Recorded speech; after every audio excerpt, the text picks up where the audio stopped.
कुबेर की कथा। कुबेर धन के देवता और यक्षों के राजा हिंदू धर्म में एक महत्वपूर्ण स्थान रखते हैं। उनकी कथा हमें धन और वैभव के सही उपयोग का महत्व सिखाती है।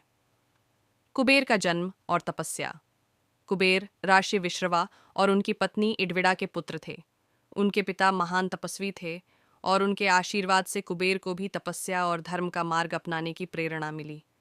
कुबेर ने भगवान ब्रह्मा की घोर तपस्या की।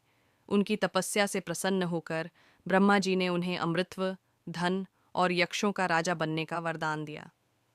धन के देवता का पद। वरदान के फलस्वरूप कुबेर को धन के देवता का पद प्राप्त हुआ। उन्हें स्वर्ण, रत्न और समृद्धि का स्वामी बनाया गया।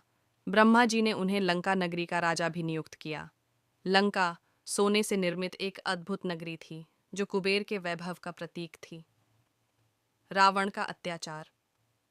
कुबेर के सौतेले भाई रावण ने घोर तपस्या कर शक्तिशाली वरदान प्राप्त किया।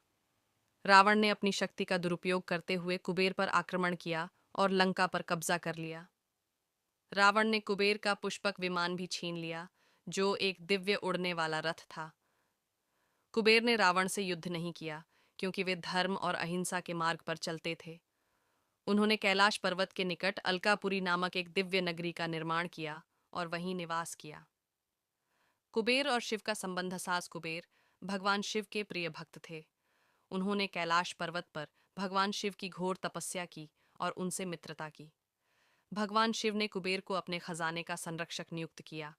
इस कारण कुबेर को धनपति और रत्नों के स्वामी कहा जाता है। कुबेर का संदेश।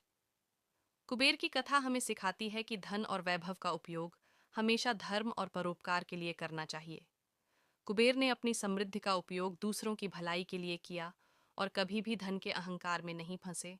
कुबेर आज भी धन और समृद्धि के प्रतीक माने जाते हैं। उनकी पूजा विशेष रूप से दीपावली के समय की जाती है, जब लोग धन, वैभव और समृद्धि के लिए उनका आशीर्वाद मांगते हैं। कुबेर की कथा यह संदेश देती है कि सच्चा धन वही है जो दूसरों के जीवन में खुशी और भलाई लाए।